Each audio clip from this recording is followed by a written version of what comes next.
അസ്സലാമു അലൈക്കും വറഹ്മത്തുള്ളാഹി. പരിശുദ്ധ ഖുർആനും തിരുസുന്നത്തും അനുസരിച്ചുകൊണ്ട് ജീവിക്കാൻ അള്ളാഹു നമുക്കേവർക്കും തൗഫീക്ക് നൽകുകയും ചെയ്യുമാറാകട്ടെ.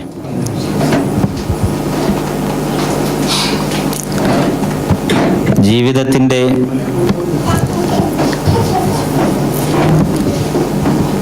എല്ലാ മേഖലകളിലും പരിശുദ്ധ ഖുർആനിൻ്റെ സന്ദേശം ഉണ്ടായിരിക്കണമെന്ന് എല്ലാ ക്ലാസ്സുകളിലും നാം കേൾക്കാറുണ്ട്. അതിൻ്റെ ഉൾക്കാമ്പ് മനസ്സിലാക്കിയിട്ടോ അതല്ലാതെ അതിൻ്റെ ആശയങ്ങളുടെ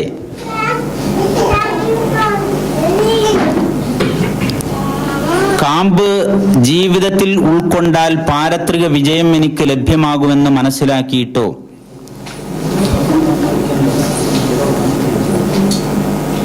ജീവിതത്തിൽ അത് കൊണ്ടു നടക്കണമെന്ന് താല്പര്യമുള്ള ആളുകൾ വളരെ തുച്ഛമാണ്.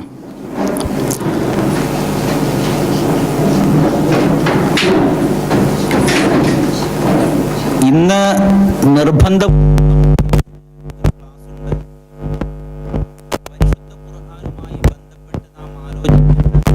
കാര്യം മാത്രമാണ് ബഹുമാന്യനായ പ്രഭാഷകൻ എത്തുന്നതുവരെ നിങ്ങളെ കേൾപ്പിക്കാൻ ഉദ്ദേശിക്കുന്നത്. പ്രവാചകൻ സല്ലല്ലാഹു അലൈഹി വസല്ലമ ജീവിച്ച കാലം നമുക്കറിയാം. നമ്മുടെ കാലവുമായി ബന്ധപ്പെട്ട് നോക്കുമ്പോൾ ഇന്ന് നാം ജീവിക്കുന്ന നമ്മുടെ സമൂഹത്തിലെ എല്ലാ നീച വൃത്തികളും ആ കാലഘട്ടത്തിലും ഉണ്ടായിരുന്നു. എന്നിട്ടും അവർ എന്തുകൊണ്ട് മാറ്റത്തിന് വിധേയമാക്കപ്പെട്ടു?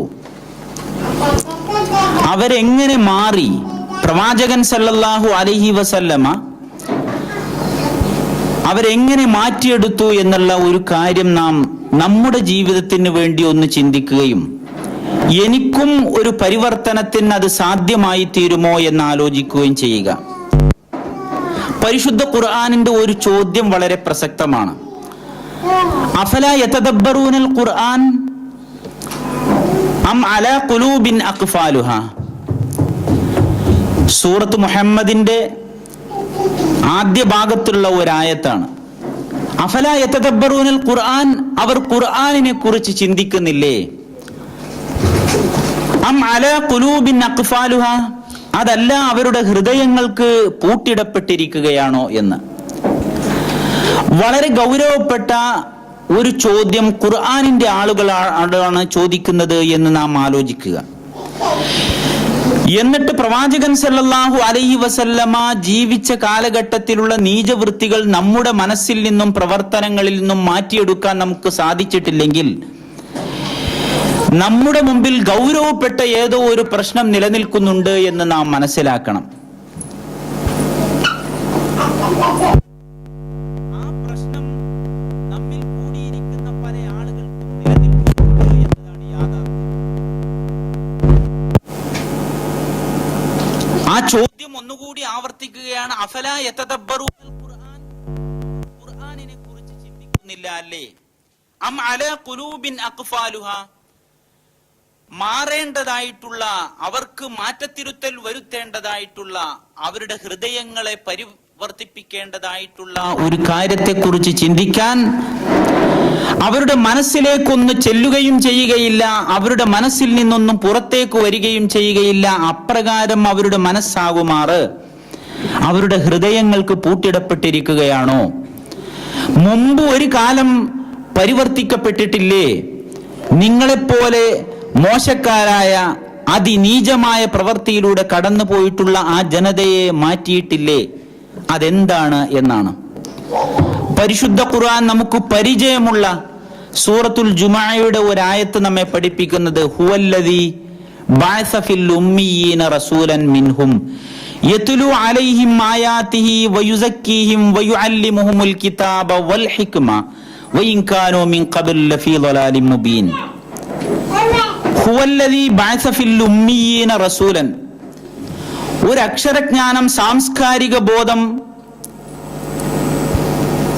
ധാർമ്മിക ചിന്ത ഒന്നുമില്ലാത്ത ഒരു ജനതയിലേക്ക് അവരിൽ നിന്ന് തന്നെ ധർമ്മബോധമുള്ള, മാറണമെന്ന് ചിന്തിക്കുന്ന ഒരു മനുഷ്യനെ പ്രവാചകനായി നിയോഗിക്കുന്നു. ഹുവല്ലദീ ബഅസ ഫിൽ ഉമ്മീയീന റസൂലൻ, അവരിൽ നിന്ന് ഒരു വ്യക്തിയെ റസൂലായി നിയമിക്കുന്നു. റസൂൽ എന്നതുകൊണ്ട് നമുക്ക് ഒരുപാട് ആശയങ്ങളുണ്ടെങ്കിലും ബാഹ്യമായ ഒരു അർത്ഥമുണ്ട്. അള്ളാഹുവിന്റെ സന്ദേശം അത് റിസാലത്തായി, ഒരു സന്ദേശമായി നമ്മിലേക്ക് എത്തിക്കുക. കൊണ്ടുവരുന്ന വ്യക്തിയും അത് കേൾക്കുന്ന ആളുകളും ഒരേപോലെ അനുധാവനം ചെയ്യേണ്ട ഒരു സന്ദേശം. ഇതാ അള്ളാഹു നിങ്ങളിൽ നിന്ന് തന്നെ ഒരു മനുഷ്യനെ തെരഞ്ഞെടുത്തുകൊണ്ട്, പ്രവാചകനായി തെരഞ്ഞെടുത്തുകൊണ്ട് നിങ്ങളിലേക്ക് എത്തിക്കുന്നു. യത്ലു അലൈഹിം ആയാതിഹി വയുസക്കീഹിം വയുഅല്ലിമുഹുൽ കിതാബ വൽ ഹിക്മ. 4 കാര്യങ്ങൾ എടുത്തു പറയുന്നു പരിശുദ്ധ ഖുർആൻ. പക്ഷെ ഒരു കാര്യത്തിന്റെ 4 ഘടകങ്ങളായിട്ട്, ഒരു സന്ദേശത്തിന്റെ 4 ഘടകങ്ങളായി, ഒരു പ്രവാചക ദൗത്യത്തിന്റെ 4 ഘടകങ്ങളായിട്ടാണ് അത് നമ്മെ പഠിപ്പിക്കുന്നത്. ആ സമൂഹത്തിലേക്ക് ഹുവല്ലദീ ബഅസ ഫിൽ ഉമ്മീന റസൂലൻ മിൻഹും യത്ലു അലൈഹിം ആയാതിഹി. പ്രഥമമായി ലോകത്ത് ഒരു പ്രബോധകൻ, ഒരു പ്രവാചകൻ നബി സല്ലല്ലാഹു അലൈഹി വസല്ലമ ജനങ്ങളെ കേൾപ്പിച്ചത് യത്ലു അലൈഹിം ആയാതിഹി, അവരുടെ സ്വന്തം മനസ്സുകളിലേക്ക് കയറി ചെല്ലുമാറുള്ള അവരുടെ ഭാഷയിൽ, മക്കക്കാരുടെ സ്വതസിദ്ധമായ ഭാഷയിൽ യത്ലു അലൈഹിം ആയാതിഹി, അള്ളാഹുവിന്റെ ആയത്തുകൾ അവരെ ഓതി കേൾപ്പിക്കുന്നു. അള്ളാഹുവിന്റെ ആയത്തുകൾ അവരെ ഓതി കേൾപ്പിക്കുന്നു. ഇത് നമുക്ക് സ്വന്തമായി ഓതാനും, ഓതി പഠിച്ചവരും ഓതിക്കൊണ്ടിരിക്കുന്നവരും അത് ആരാധനകൾക്ക് വേണ്ടി പലപ്പോഴും ഒരുപാട് ഭാഗങ്ങൾ കാണാതെ പഠിച്ചവരുമാണ്. എന്നിട്ടും ആ ജനതയോട് കൽപ്പിച്ച ആ കൽപ്പന നാം മറന്നുപോയിരിക്കുന്നു. യത്ലു അലൈഹിം ആയാതിഹി, അവരുടെ മനസ്സുകളിലേക്ക് അള്ളാഹുവിന്റെ ആയത്തുകൾ, അള്ളാഹുവിന്റെ സന്ദേശങ്ങൾ, അള്ളാഹുവിന്റെ ദൃഷ്ടാന്തങ്ങൾ ഓതിക്കൊടുക്കണം. വയുസക്കീഹിം, അവരിലേക്ക് ഈ സന്ദേശങ്ങൾ ഓതിക്കൊടുക്കുമ്പോൾ ഈ ഖുർആനിന്റെ സന്ദേശം കൊണ്ട് തന്നെ അവരുടെ മനസ്സുകൾ പരിവർത്തിപ്പിക്കപ്പെടും. പ്രവാചകൻ സല്ലല്ലാഹു അലൈഹി വസല്ലമ നിയോഗിക്കപ്പെട്ട കാലം വെച്ചുകൊണ്ടാണ് പരിശുദ്ധ ഖുർആൻ നമ്മോടും സംസാരിക്കുന്നത്. യത്ലു അലൈഹിം, പരിശുദ്ധ ഖുർആൻ അവരിലേക്ക് ഓതിയാൽ, വയുസക്കീഹിം, അവരുടെ മനസ്സുകളെ പരിവർത്തിപ്പിക്കപ്പെടുകയും ചെയ്യും. ഇപ്രകാരമുള്ള ഒരു പരിവർത്തനം നമ്മുടെ മനസ്സുകളിൽ ഉണ്ടായിട്ടുണ്ടോ എന്നതാണ്. അതിനൊരു അന്വേഷണം നമ്മുടെ മനസ്സിൽ ആവശ്യമാണ്. എനിക്ക് പഠിക്കണം, എനിക്ക് മാറണം എന്ന ഒരു തോന്നൽ. ഇന്ന് നമസ്കാരം കഴിഞ്ഞ് ഒരാളുമായി സംസാരിക്കാൻ പറ്റിയപ്പോൾ അദ്ദേഹം 58 വയസ്സായി എൻ്റെ പാസ്പോർട്ടിൽ എന്നാണ് അദ്ദേഹം സൂചിപ്പിച്ചത്. ഇനി എനിക്കൊരു വിസ ആരെങ്കിലും തരുമോ എന്ന് ഞാൻ സംശയിക്കുന്നു. എങ്കിലും കിട്ടുകയാണെങ്കിൽ ഇവിടെ എവിടെയെങ്കിലും നിൽക്കണമെന്നാണ് ഞാൻ കരുതുന്നത് എന്ന് അദ്ദേഹത്തിന്റെ മനസ്സ് പറഞ്ഞുകൊണ്ടിരിക്കുന്നു.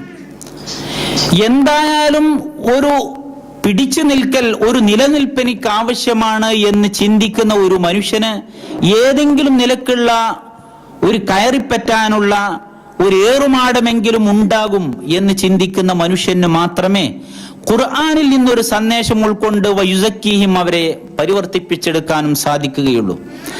സൽമാനുൽ ഫാരിസി റളിയല്ലാഹു അൻഹുവിന്റെ കഥ നമുക്കറിയാം. അദ്ദേഹം പേർഷ്യക്കാരനാണ്. പ്രവാചകൻ സല്ലല്ലാഹു അലൈഹി വസല്ലമ ജീവിക്കുമ്പോൾ മറ്റൊരു നാട്ടിൽ അദ്ദേഹം പേർഷ്യക്കാരനായി ജീവിക്കുന്നു. എന്നിട്ട് അദ്ദേഹം ഒരല്പം പണക്കാരനായ വീട്ടിലാണ് കഴിഞ്ഞുകൂടുന്നത്. പിതാവ് ഒരിക്കലും തന്റെ മകൻ ഒരു പോറലും വരരുത്, അവന്റെ സ്വഭാവത്തിൽ മോശമായി ഒരിക്കലും ഒന്നും ഉണ്ടാകരുത് എന്ന് ചിന്തിക്കുന്ന ഒരു പിതാവ്, ആ പിതാവ് അദ്ദേഹത്തെ നല്ല സ്വഭാവങ്ങൾ പഠിപ്പിക്കാൻ വേണ്ടി വീട്ടിൽ തന്നെ അടച്ചിട്ട സന്ദർഭത്തിൽ കൃഷിയിടത്തിലേക്ക് ഒരു ദിവസം അദ്ദേഹത്തെ പറഞ്ഞയക്കുന്നു. ഇന്ന് ചില പണിക്കാർ ഇവിടെ വരാം എന്ന് പറഞ്ഞിട്ടുണ്ട്, അതുകൊണ്ട് നീ ഒന്ന് ചെന്ന് നോക്കണം എന്ന് പറഞ്ഞ് അദ്ദേഹത്തെ പറഞ്ഞയച്ചപ്പോൾ ഇടക്ക് അദ്ദേഹം കണ്ട ഏതോ ഒരു ക്രിസ്ത്യൻ പള്ളിയിൽ നിന്ന് വലിയ ബഹളമായ ഒരു പ്രഭാഷണം അദ്ദേഹം കേൾക്കുകയാണ്. മജൂസിയായ അഗ്നി ആരാധകരായ സൽമാനുൽ ഫാരിസി വളരെ കൊച്ചു പ്രായത്തിൽ തന്നെ അത് ശ്രദ്ധിക്കുകയും അവിടേക്ക് കയറിപ്പോവുകയും ഇന്ന് വരെ ഞാൻ കേൾക്കാത്ത എന്തോ ഒരു സംസാരമാണല്ലോ അതിൽ നിന്ന് കേൾക്കുന്നത് എന്ന് അദ്ദേഹം ചിന്തിക്കുകയും ആ സംസാരം കേൾക്കാൻ വേണ്ടി ഒരുപാട് സമയം അവിടെ കാത്തിരിക്കുകയും ചെയ്തു. അങ്ങനെ ഉള്ളിൽ കയറിപ്പറ്റുകയും ആ സംസാരത്തിൽ നിന്ന് അന്ന് വരെ കേട്ടിട്ടില്ലാത്ത ചില സന്ദേശങ്ങൾ അദ്ദേഹം ഉൾക്കൊള്ളുകയും ചെയ്തു ഒരു ക്രിസ്ത്യൻ പള്ളിയിൽ നിന്ന്. അങ്ങനെ അവിടെ അദ്ദേഹം കൂടി ഒരുപാട് സന്ദേശങ്ങൾ കേട്ടു. ഇത് തന്റെ പിതാവിനോട് എത്തിക്കുകയും ചെയ്തു. പിതാവിനോട് ചെന്ന് പറഞ്ഞു, നമ്മൾ മജൂസികളാണ് എങ്കിൽ കൂടിയും ഇന്ന് ഞാൻ എവിടെയും കേൾക്കാത്ത ഒരു സംസാരം കേട്ടിരിക്കുന്നു. അദ്ദേഹത്തെ വളരെയധികം ശാസിക്കുകയും അത് പഠിക്കുന്നതിൽ നിന്ന് വിലക്കുകയും ചെയ്തു.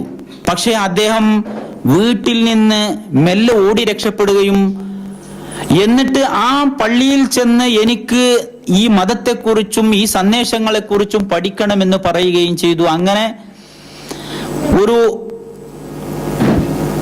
പള്ളി വികാരിയെ കുറിച്ച് പരിചയപ്പെടുത്തുകയും അവരാണ് ഈ നാട്ടിൽ ഏറ്റവും വിജ്ഞാനി എന്ന് അദ്ദേഹത്തോട് പറയുകയും അദ്ദേഹം അയാളെ അന്വേഷിച്ചു പോവുകയും ചെയ്തു. അങ്ങനെ അദ്ദേഹത്തിൽ നിന്ന് ഒരുപാട് വിജ്ഞാനങ്ങൾ പഠിക്കുകയും ക്രമേണ അദ്ദേഹം മരിച്ചു പോയപ്പോൾ വേറെ ഒരാളെ രോഗാവസ്ഥയിൽ വേറെ ഒരാളെ നിർദ്ദേശിക്കാൻ പറയുകയും അങ്ങനെ 2-3 പള്ളിയുമായി ബന്ധപ്പെട്ട് ക്രിസ്ത്യാനികളുമായി ബന്ധപ്പെട്ട് ഒരുപാട് പാഠങ്ങൾ നടത്തുകയും അവസാനം ചെന്നെത്തിപ്പെട്ട ഒരു പണ്ഡിതനോട് ചോദിച്ചു, എനിക്ക് ഇനിയും പഠിക്കണമെന്ന് ആഗ്രഹമുണ്ട്, ഇനി ഞാൻ എവിടേക്ക് പോകും എന്ന് ചോദിച്ചപ്പോ അദ്ദേഹം പറഞ്ഞു, ഹിജാസിൽ മദീനയിൽ ഇങ്ങനെ ഒരു പുതിയ മതവുമായി ചില സന്ദേശങ്ങളുമായി വന്നിട്ടുണ്ട്, കേട്ടിടത്തോളം അത് യാഥാർത്ഥ്യമാണ്, അത് അംഗീകരിക്കാൻ കൊള്ളാവുന്നതാണ് എന്നാണ് എൻ്റെ പഠനത്തിൽ നിന്ന് മനസ്സിലായത്, മോനെ അങ്ങോട്ട് പോവുകയാണ് നല്ലത് എന്ന് പറഞ്ഞു. പണക്കാരനായിരുന്ന അദ്ദേഹം എല്ലാം ഉപേക്ഷിച്ചുകൊണ്ട് യാത്ര തുടരുന്ന ഘട്ടത്തിലാണ് ഈ കാര്യം അദ്ദേഹം മനസ്സിലാക്കി ഹിജാസിലേക്ക് അദ്ദേഹം പോകുന്നത്.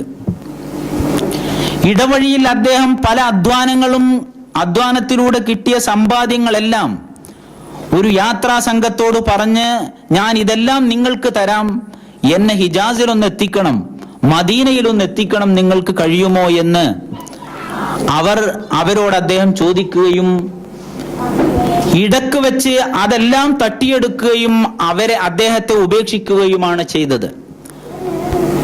സൽമാനുൽ ഫാരിസി അങ്ങനെ പിന്നീട് പല ആളുകളോടും അന്വേഷിച്ച് മദീനയിലെത്തി. പക്ഷെ അന്ന് പ്രവാചകൻ സല്ലല്ലാഹു അലൈഹി വസല്ലമ മദീനയിലെത്തിയിട്ടുണ്ടായിരുന്നില്ല. ഒരു മനുഷ്യന്റെ തന്റെ കാര്യങ്ങളെക്കുറിച്ചുള്ള അന്വേഷണ ബോധം, അന്വേഷിക്കാനുള്ള താല്പര്യം അദ്ദേഹത്തെ എത്തിച്ചത് മദീനയിലാണ്. പ്രവാചകൻ സല്ലല്ലാഹു അലൈഹി വസല്ലമ മദീനയിൽ എത്തിയിട്ടുമില്ല. അങ്ങനെ അദ്ദേഹം ആ നാട്ടിലുള്ള പല ആളുകളോടും ജോലി അന്വേഷിക്കുകയും ഒരാളുടെ വീട്ടിൽ തെങ്ങുകയറ്റക്കാരനായി അഥവാ കാരക്ക പറിക്കുന്നയാളായി ജോലി കിട്ടുകയും ചെയ്തു. ക്രിസ്ത്യാനിയായ അദ്ദേഹം പല കാര്യങ്ങളും പറഞ്ഞ് അദ്ദേഹത്തെ നിർബന്ധിച്ച് പല പണികളും എടുപ്പിക്കുകയും, എന്നാൽ അതോടൊപ്പം തന്നെ ഇദ്ദേഹം സൽമാനുൽ ഫാരിസി വരാനിരിക്കുന്ന ഒരു സന്ദേശവാഹകനെ കുറിച്ച് മനസ്സിലാക്കി അത് ഇന്ന് വരും നാളെ വരും എന്ന് കാത്തിരിക്കുകയും ചെയ്തു. അവിടേക്കാണ് പ്രവാചകൻ സല്ലല്ലാഹു അലൈഹി വസല്ലമ ഈ സന്ദേശവുമായി കടന്നു വരുന്നത്. പ്രവാചകൻ സല്ലല്ലാഹു അലൈഹി വസല്ലമ മദീനക്ക് പരിസരത്തെത്തി എന്നറിഞ്ഞപ്പോൾ തന്നെ സൽമാനുൽ ഫാരിസി കാരക്ക പറിക്കാൻ വേണ്ടി ഈത്തപ്പനയിൽ കയറിയിരിക്കുകയായിരുന്നു. അദ്ദേഹം ആ കഥ സൂചിപ്പിക്കുമ്പോൾ ഞാൻ വിറച്ച് വീഴുമോ, ഞാൻ ആഗ്രഹിച്ച ആ വ്യക്തി ഈ ഭാഗത്തേക്ക് എത്തിയിട്ടുണ്ടല്ലോ എന്ന് മനസ്സിലാക്കി വിറച്ച് വീഴുമോ എന്ന് പോലും ഞാൻ ഭയപ്പെട്ടു എന്ന് അദ്ദേഹത്തിന്റെ ചരിത്രം പറയുന്ന ഭാഗത്ത് കാണാം. പ്രവാചകൻ വരികയും പ്രവാചകന്റെ സന്ദേശം അദ്ദേഹം പഠിക്കുകയും ഏറ്റവും നല്ല ചരിത്രത്തിൽ ഏറ്റവും നല്ല ഒരു സഹാബിയായി മാറുകയും ചെയ്ത് നമുക്കറിയാം. അദ്ദേഹം വിജ്ഞാനത്തെക്കുറിച്ച് അറിയാനുള്ള അദ്ദേഹത്തിന്റെ അടങ്ങാത്ത ആഗ്രഹമാണ് അവിടേക്ക് അദ്ദേഹത്തെ എത്തിച്ചത് എന്ന് സൂചിപ്പിക്കുക മാത്രമാണ് ചെയ്യുന്നത്.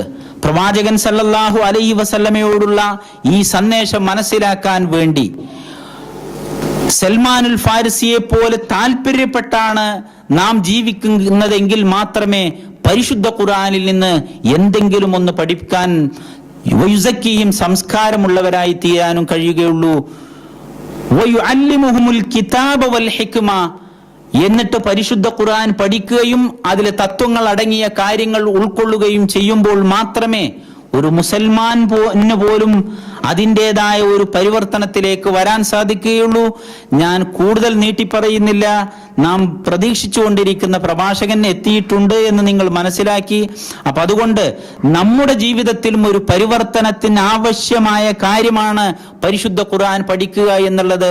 പ്രവാചകൻ സല്ലല്ലാഹു അലൈഹി വസല്ലമ തീർത്തും ഒരു ജനതയെ പരിവർത്തിപ്പിച്ചത് പരിശുദ്ധ ഖുർആനിന്റെ സന്ദേശം കൊണ്ടാണ് എന്ന് മനസ്സിലാക്കുക. ഏതെങ്കിലും ഒരു ലേണിംഗ് ക്ലാസ്സിലോ പരിശുദ്ധ ഖുർആൻ പഠിക്കുന്ന സദസ്സുകളിലോ എത്തിപ്പെടാൻ വേണ്ടി ഇവിടെ കൂടിയ ആളുകളെങ്കിലും ശ്രമിക്കുക. അള്ളാഹു അതിന് തൗഫീക്ക് നൽകുമാറാകട്ടെ എന്ന് മാത്രം പറഞ്ഞുകൊണ്ട് ഞാൻ എൻ്റെ വാക്കുകൾ അവസാനിപ്പിക്കുന്നു. അസ്സലാമു അലൈക്കും വറഹ്മത്തുള്ളാഹി.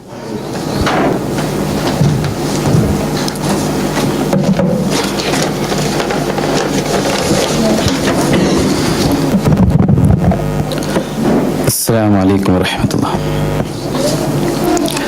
الحمد لله رب العالمين والصلاة والسلام على رسول الله وعلى آله وصحبه أجمعين أما بعد.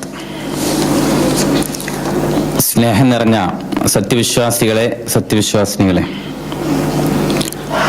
സർവശക്തനായ അല്ലാഹു റബ്ബുൽ ഇസ്സത്തിന്റെ കൽപ്പനകളും നിർദ്ദേശങ്ങളും മഹാനായ പ്രവാചകൻ സല്ലല്ലാഹു അലൈഹി വസല്ലമ പഠിപ്പിച്ച അവിടുത്തെ സുന്നത്തുകൾ ശ്രദ്ധിക്കുകയും പിൻപറ്റുകയും ചെയ്യണമെന്ന് എല്ലാവരെയും ഓർമ്മപ്പെടുത്തുകയാണ്.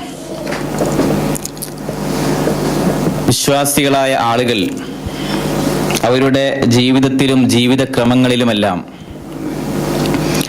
വ്യത്യസ്തമായ രീതിയിലുള്ള നന്മകളും സുഹൃതങ്ങളുമെല്ലാം ചെയ്ത് നാം മുന്നേറുന്നത് നാളെ വരാനിരിക്കുന്ന പരലോകവും വിചാരണയും സ്വർഗനരകങ്ങളെ കുറിച്ചുള്ള വേർതിരിച്ചുള്ള അറിവ് ഉള്ളത് കൊണ്ട് തന്നെയാണ്.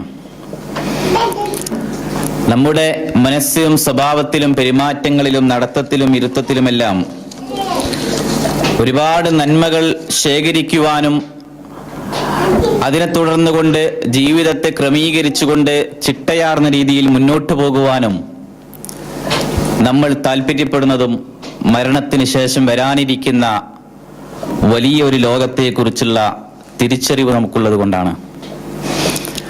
മഹാനായ പ്രവാചകൻ സല്ലല്ലാഹു അലൈഹി വസല്ലം വളരെ കൃത്യമായി പരലോകവുമായി ബന്ധപ്പെട്ടുകൊണ്ടും സ്വർഗനരകങ്ങളെ കുറിച്ചുമെല്ലാം നമ്മോട് പഠിപ്പിച്ച നിരവധി ഹദീസുകൾ നമ്മൾ കേട്ടിട്ടുണ്ട്.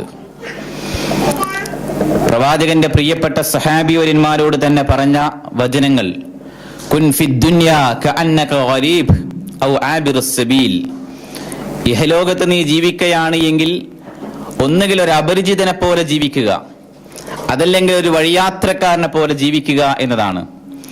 ഇഹലോകത്തിന്റെ സുഖാഡംബരങ്ങളും ലൗകികപരമായ ജീവിതത്തിലുള്ള മോടിയും അതുപോലെ തന്നെ അതിൻ്റെ ഏറ്റവും ആനന്ദകരമായ ആഹ്ലാദഭരിതമായ അവസ്ഥകൾ കാണുമ്പോൾ ഇവിടെ ശാശ്വതമായി ജീവിക്കേണ്ടവരാണ് എന്ന ആ തരത്തിലുള്ള തെറ്റിദ്ധാരണയിലാണ് പലപ്പോഴും നമ്മുടെ ജീവിതവും ജീവിതക്രമങ്ങളും. എന്നാൽ ബുദ്ധിമാന്മാരായ അടിമകൾ അവരുടെ ജീവിതത്തിൽ അള്ളാഹുവെക്കുറിച്ച് ധാരാളമായി സ്മരിക്കുകയും ഓർക്കുകയും അവരുടെ കുടുംബത്തിലാവട്ടെ, സന്താനങ്ങളിലാകട്ടെ, ഉപ്പയിലും ഉമ്മയിലും സഹോദരിമാരിലും എല്ലാം ആ നന്മയുടെ വശങ്ങൾ അവർ എപ്പോഴും നിരന്തരമായി പ്രശോഭിതമാക്കിക്കൊണ്ടേയിരിക്കും.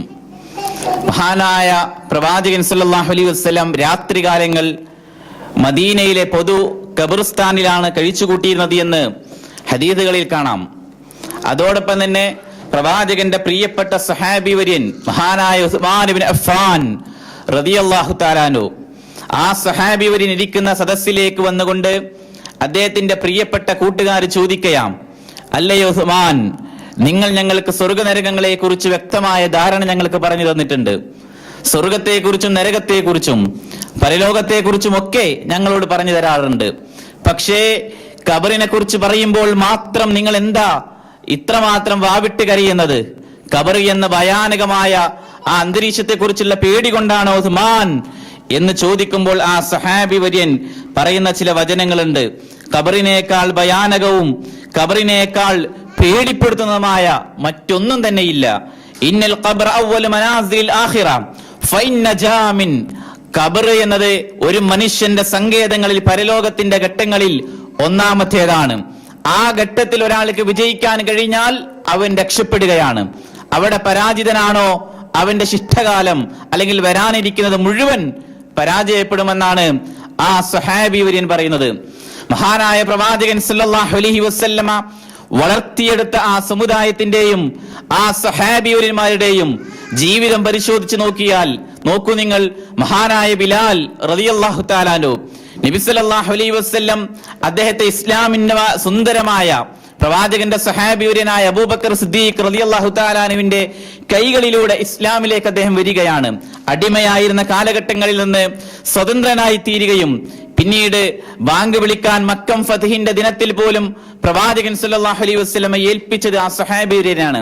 ആ സ്വഹാബിവര്യൻ അദ്ദേഹം ഇങ്ങനെ അദ്ദേഹത്തിന്റെ അവസാന നിമിഷങ്ങളിൽ അദ്ദേഹം പൊട്ടിക്കരയുന്ന ഒരു നിമിഷത്തിൽ അദ്ദേഹത്തിന്റെ അരികിൽ വന്നുകൊണ്ട് ഒരു സഹോദരി ചോദിക്കുകയാം, അല്ലയോ ബിലാൽ, എന്തിനാണ് നിങ്ങൾ കരയുന്നത്? നിങ്ങൾക്ക് ഈ പ്ലേഗ് രോഗം വന്നതിന്റെ പേരിലാണോ നിങ്ങൾ വിഷമിക്കുന്നത്? ബിലാൽ റളിയല്ലാഹു തആല അൻഹു ആ പെൺകുട്ടിയോട് പോകുവാനാണ് പറയുന്നത്. സഹോദരി, ബിലാൽ സ്വർഗം കണ്ടുകൊണ്ടാണ് മരിക്കുന്നത്. എന്നെ അത്തരത്തിലുള്ള പ്രകോപനങ്ങൾക്കിടയിൽ ഒരിക്കലും വശമദ്ധരായിക്കൊണ്ട് പേടിക്കുന്ന സഹാബിവര്യന്മാരെല്ലാം അവരുടെ ജീവിതം പരിശോധിച്ചു കഴിഞ്ഞാൽ നാളേക്ക് വേണ്ടി എന്തെങ്കിലും ഒരുക്കി വെക്കണമെന്ന തിരിച്ചറിവ് പ്രവാചകന്റെ സഹാബിവര്യന്മാർക്കുള്ളതിനാൽ തന്നെയും അവരുടെ ജീവിതത്തിന്റെ മുഴുവൻ മേഖലകളിലും നന്മയാർന്ന രീതിയിലായിരുന്നു അവർ ജീവിച്ചിരുന്നത്. മഹാനായ പ്രവാചകൻ സല്ലല്ലാഹു അലൈഹി വസല്ലം ഒരിക്കൽ പറയുകയാണ്, ലൗ തഅലമൂന മാ അലമു ലബകീതും കസീറ വലളഹിഖ്തും ഖലീല. ഞാൻ അറിഞ്ഞിരുന്ന ഗ്രഹിച്ചിരുന്ന കാര്യങ്ങൾ നിങ്ങൾ അറിഞ്ഞിരുന്നു എങ്കിൽ ഒരിക്കലും തന്നെ നിങ്ങൾ ധാരാളമായി ചിരിക്കയില്ല. വളരെ കുറച്ച് മാത്രമാണ് നിങ്ങൾ ചിരിക്കുക, ധാരാളം സമയം നിങ്ങൾ കരയുമായിരുന്നുവെന്ന് മഹാനായ പ്രവാചകൻ സല്ലല്ലാഹു അലൈഹി വസല്ലം പറയുകയാണ്. നോക്കൂ നിങ്ങൾ, നമ്മുടെ ജീവിതക്രമങ്ങളിൽ നമ്മളൊന്ന് ചിന്തിച്ചു നോക്കിയേ, എത്രയെത്ര ദാരുണമായ മരണങ്ങൾ കടന്നു വന്നിട്ടുണ്ട്. നമ്മുടെ കുടുംബത്തിലും സമൂഹത്തിലും സമുദായത്തിലും നമുക്ക് ഇഷ്ടപ്പെട്ടവരിലും ഇഷ്ടഭാജനങ്ങളിലും സ്നേഹഭാജനങ്ങളിലും നിരവധി പേര് മരണപ്പെട്ടിട്ടുണ്ട്. എന്നിട്ട് പോലും അത്തരത്തിലുള്ള അപകട മരണങ്ങൾ, ദാരുണമായ മരണങ്ങൾ, പേടിപ്പെടുത്തുന്ന മരണങ്ങൾ, അതോടൊപ്പം തന്നെ നമ്മൾ ഞെട്ടിപ്പിക്കുന്ന പലതരത്തിലുള്ള ആശ്ചര്യകരമായ മരണങ്ങൾ നിരന്തരമായി കേൾക്കുകയും അറിയുകയും ചെയ്യുമ്പോഴെങ്കിലും നാളെ എന്നിലേക്കും ഈ മരണം കടന്നു വരുമെന്നും ഞാനും മരിക്കേണ്ടവനാണ് എന്നതും എന്നെയും തിരിച്ചു വിളിക്കുമെന്നതും ചിന്തിക്കാൻ മനുഷ്യന് കഴിയുന്നുണ്ടോ എന്നത്. തിന്നും കുടിച്ചും ഭോഗിച്ചും ഉല്ലസിച്ചും രസിച്ചും രമിച്ചും ജീവിക്കുന്ന മനുഷ്യൻ സുഗാഡംബരങ്ങളിൽ, വാഹനങ്ങളിൽ, ശീതീകരിച്ച ഏറ്റവും നല്ല രീതിയിലുള്ള റൂമുകളിൽ, അതോടൊപ്പം തന്നെ രമ്യഹർമ്മങ്ങളിലും മണമേടുകളിലും സോപാനങ്ങളിലും കൊട്ടാരങ്ങളിലും ആനന്ദത്തോടുകൂടി ആഹ്ലാദത്തോടുകൂടി ജീവിക്കുന്ന മനുഷ്യന്റെ അരികിലേക്ക് നാളെ മരണം കടന്നു വരുമെന്ന ചിന്തയായിരിക്കണം ഉണ്ടാവേണ്ടത്. മഹാനായ പ്രവാചകൻ സല്ലല്ലാഹു അലൈഹി വസല്ലം അവിടുത്തെ സ്വഹാബിവര്യന്മാരിൽ മരണചിന്ത കൊണ്ടുവന്നപ്പോൾ ഓരോരുത്തരുടെ മനസ്സിലുമുണ്ടായ മാറ്റങ്ങൾ വലുതായിരുന്നു. അവരുടെ ജീവിതത്തിൽ ജീവിതം എന്നത് നൈമിഷികമാണ് എന്നൊരു തിരിച്ചറിവ് അവർക്ക് വന്നു. നാളെ റബ്ബിങ്കിലേക്ക് എന്തെങ്കിലും നീക്കി വെക്കണമെന്ന തിരിച്ചറിവ് അവർ കടന്നു വന്നു. ധനാഢ്യനായ അബ്ദുറഹ്മാൻ ഇബ്നു ഔഫ് പ്രവാചകന്റെ സവിധത്തിൽ വന്നുകൊണ്ട് എത്ര ധനം വേണമെങ്കിലും ഇസ്ലാമിന് വേണ്ടി സമർപ്പിക്കാൻ ഞാൻ തയ്യാറാണ് എന്ന് പറയുന്നു. മഹാനായ ഉസ്മാൻ ഇബ്നു അഫ്ഫാൻ റളിയല്ലാഹു തആല അൻഹു പ്രവാചകന്റെ സവിധത്തിലേക്ക് കടന്നു വന്നുകൊണ്ട് പള്ളിക്ക് സ്ഥലം വേണമോ, ഞാൻ നൽകാം.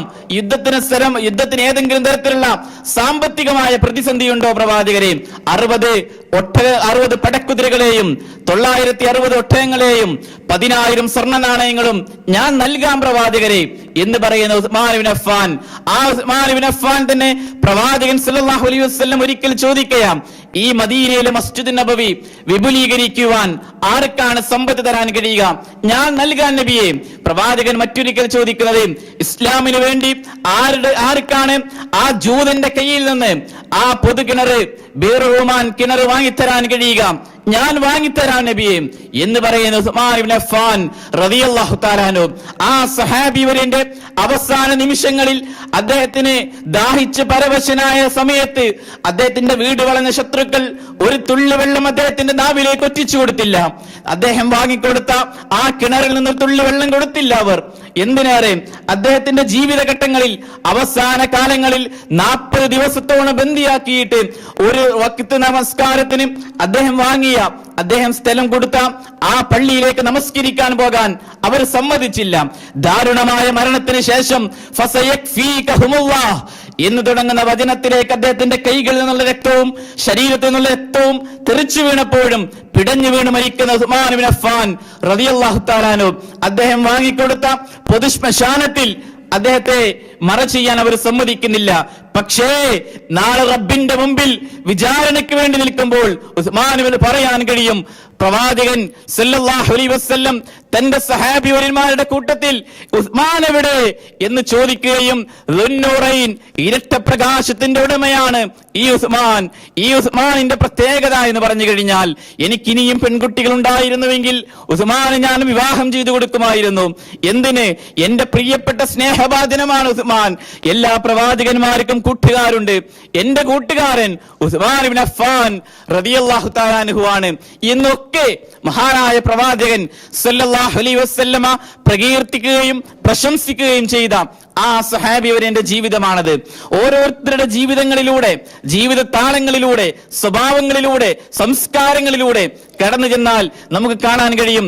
എന്തിന്? ഉഹദിന്റെ രണഭൂമിയിൽ ഇസ്ലാമിന് വേണ്ടി ശരീരം കൊടുക്കാൻ തയ്യാറായി പ്രവാചകൻ സല്ലല്ലാഹു അലൈഹി വസല്ലമയുടെ മുമ്പിൽ നിന്നുകൊണ്ട്, പ്രവാചകരെ എന്റെ പിറകിലേക്ക് മാറി നിൽക്കൂ, ഞാൻ ശരീരം സമർപ്പിക്കാം. എത്ര തരത്തിലുള്ള അമ്പുകൾ കടന്നു വന്നപ്പോഴും പിന്മാറാതെ നിന്നിരുന്ന മഹാനായ തുൽഹ റളിയല്ലാഹു തആല അൻഹുവിന്റെ ചരിത്രം നമുക്കറിയാം. പ്രവാചകൻ സല്ലല്ലാഹു അലൈഹി വസല്ലമ കുഴിയിലേക്ക് വീണു എന്ന് കേട്ടപ്പോഴേക്ക് ബനൂ ദിയാനക്കാരിയായ പെൺകുട്ടി പ്രവാചകരെ കാണാനില്ല. എന്റെ ഭർത്താവ് മരിച്ചത് എനിക്ക് പ്രശ്നമില്ല, എന്റെ പിതാവ് മരണപ്പെട്ടത് എനിക്ക് പ്രശ്നമില്ല, എന്റെ സഹോദരങ്ങളോ എന്റെ മക്കളോ മരണപ്പെട്ടത് എനിക്ക് പ്രശ്നമില്ല, എന്റെ പ്രവാചകൻ എന്തെങ്കിലും സംഭവിച്ചോ എന്ന് ചോദിക്കുന്ന ബനൂ ദിയാനക്കാരിയായ ഒരു സഹോദരിയുടെ രോദനം കാണാം. അവർക്ക് അവരെക്കാൾ പ്രിയപ്പെട്ടത് അള്ളാഹുവിന്റെ റസൂലായിരുന്നു. അവർക്ക് അവരെക്കാൾ എന്തിനും പ്രമാണം വിശുദ്ധ ഖുർആനായിരുന്നു, പ്രവാചകന്റെ സുന്നത്തായിരുന്നു. ഖുർആനിൽ ഒരായത്ത് അവർ മനസ്സിലാക്കി കഴിഞ്ഞാൽ, പലിശയുമായി ബന്ധപ്പെടുന്ന ആളുകളാണെങ്കിൽ ഒരിക്കലും ഇനി പലിശയിലേക്ക് കടന്നു പോകില്ല. ഒരു തരത്തിലുള്ള ലാഭവും ഞങ്ങൾക്ക് ആവശ്യമില്ല. റബ്ബിന്റെ പ്രീതിയിൽ, റബ്ബിന്റേതായ മാർഗത്തിൽ ഹലാലായ സമ്പാദ്യവുമായി മാത്രമേ ഞങ്ങൾ മുന്നോട്ട് പോകൂ എന്ന തിരിച്ചറിവുള്ള ആളുകളായിരുന്നു ആ വ്യക്തിത്വങ്ങൾ. എന്തിന്? മദ്യവുമായി, കച്ചവടവുമായി മുന്നോട്ട് പോയിരുന്ന ആളുകൾ മദ്യത്തിന്റെ ചശയങ്ങൾ തല്ലിയുടക്കാനും മദ്യവുമായി ബന്ധപ്പെട്ടുകൊണ്ട് ഒരു വ്യവഹാരങ്ങളും ഇനി ഞങ്ങൾക്ക് ആവശ്യമില്ല എന്ന് പറയാൻ കഴിഞ്ഞിരുന്നത് അവരുടെ സ്വഭാവത്തിനും സംസ്കാരത്തിനും ഉണ്ടായ മാറ്റമായിരുന്നു. എന്തിന്? പ്രവാചകൻ നടന്നതുപോലെ നടക്കുവാനും, ഇരുന്നതുപോലെ ഇരിക്കുവാനും, സംസാരിച്ചതുപോലെ സംസാരിക്കുവാനും, പെരുമാറിയതുപോലെ പെരുമാറുവാനും, പ്രവാചകൻ ജീവിച്ച അതേ ജീവിതക്രമങ്ങൾ അന്ധമായി അനുകരിക്കുവാൻ അവരുടെ ജീവിതത്തിൽ അത്രമാത്രം നന്മകളോടുള്ള താല്പര്യം അവർ കടന്നു വന്നു. ഇസ്ലാമിന് വേണ്ടി ശരീരം സമർപ്പിക്കാൻ അവർ തയ്യാറായിരുന്നു. പ്രവാചകൻ എപ്പോൾ വിളിച്ചു കഴിഞ്ഞാലും പ്രവാചകന്റെ മുമ്പിലേക്ക് പ്രവാചകരെ ഞങ്ങളുടെ ശരീരം ഞങ്ങൾ സമർപ്പിക്കാം എന്ന് പറയുന്ന സഹാബിവര്യന്മാരായിരുന്നു. ഇസ്ലാമിന്റെ പ്രബോധനത്തിന് ഏതെങ്കിലും ഒരു പ്രവിശ്യകളിലേക്ക്, പ്രദേശങ്ങളിലേക്ക്, രാജ്യങ്ങളിലേക്ക് ഒരു വ്യക്തിയെ പറഞ്ഞയക്കുമ്പോൾ ഞാൻ മുന്നിൽ നിൽക്കാം എന്ന് പറയാൻ കഴിയുന്ന മനസ്സിന്റെ ഉടമകളായിരുന്നു. പ്രവാചകൻ സല്ലല്ലാഹു അലൈഹി വസല്ലം ഏതൊരു നന്മ പഠിപ്പിച്ചു കഴിഞ്ഞാലും മാത്സര്യ ബുദ്ധിയോടുകൂടി ജീവിതത്തില് ലോകമാന്യതയില്ലാതെ പിൻപറ്റാൻ താല്പര്യപ്പെട്ടിരുന്നവരായിരുന്നു അത്. അതുകൊണ്ട് തന്നെ മഹാനായ റസൂൽ സല്ലല്ലാഹു അലൈഹി വസല്ലം അവരുടെ ജീവിതവും സ്വഭാവവും സംസ്കാരവും പെരുമാറ്റവും ജീവിത ശൈലികളും കണ്ടുകൊണ്ട് അവരോട് പറയുകയാ, നിങ്ങൾക്ക് സ്വർഗമുണ്ട്, നിങ്ങൾക്ക് സ്വർഗമുണ്ട്. അബൂബക്കർ നിങ്ങൾ സ്വർഗത്തിലാണ്, ഉമർ നിങ്ങൾ സ്വർഗത്തിലാണ്. ഓരോ വ്യക്തികളുടെയും മുഖം നോക്കിയിട്ട് ഇഹലോകത്ത് വെച്ചുകൊണ്ട് ലോകത്തിന്റെ പ്രവാചകൻ മുഹമ്മദ് മുസ്തഫ സല്ലല്ലാഹു അലൈഹി വസല്ലം സ്വർഗമുണ്ട് എന്ന് സുവിശേഷ വാർത്ത അറിയിക്കാൻ മാത്രം ആ നന്മകളിൽ അവർ മുന്നേറിയെന്നതാണ്. നമ്മളൊന്ന് ചിന്തിച്ചു നോക്കിയേ, ഇഹലോകത്തെ നൈമിഷികമായ ജീവിത സൗകര്യങ്ങളിൽ, ജീവിതത്തിന് വേണ്ടിയുള്ള ഓട്ടപ്പാച്ചിലുകളിൽ റബ്ബിങ്കലേക്കായി നാളത്തേക്ക് വേണ്ടി അള്ളാഹുവിന്റെ മാർഗത്തിൽ തനിക്ക് എപ്പോഴെങ്കിലും ഒരു നിമിഷമെങ്കിലും ജീവിക്കുവാൻ കഴിഞ്ഞിട്ടുണ്ടോ? തന്റെ നമസ്കാരത്തിന്റെ കാര്യങ്ങളിലോ, നോമ്പുമായി ബന്ധപ്പെട്ട കാര്യങ്ങളിലോ, അതല്ലെങ്കിൽ സക്കാത്തുമായി ബന്ധപ്പെട്ട കാര്യങ്ങളിലോ റബ്ബി എപ്പോഴും കാർക്കശ്യത്തോടു കൂടിയല്ല, മറിച്ച് നിങ്ങളുടെ ജീവിതത്തിൽ വെറും 5 വക്ത് സമയം അല്ലെങ്കിൽ 5 നേരം അത് മാത്രം നിങ്ങൾ നമസ്കരിച്ചാൽ മതി. എല്ലാ മാസവും സക്കാത്ത് കൊടുക്കണമെന്നില്ല, വർഷത്തിലൊരിക്കലാണ് സക്കാത്ത് നൽകുന്നത്. അതോടൊപ്പം തന്നെ ഹജ്ജിന്റെ കാര്യം പറഞ്ഞിടത്ത് എല്ലാ ദിനങ്ങളിലും എപ്പോഴും ഹജ്ജ് നിർബന്ധമാണ് എന്നല്ല, അല്ലെങ്കിൽ തന്നെയും ജീവിതത്തിൽ ഒരു പ്രാവശ്യം നിർബന്ധമാണ്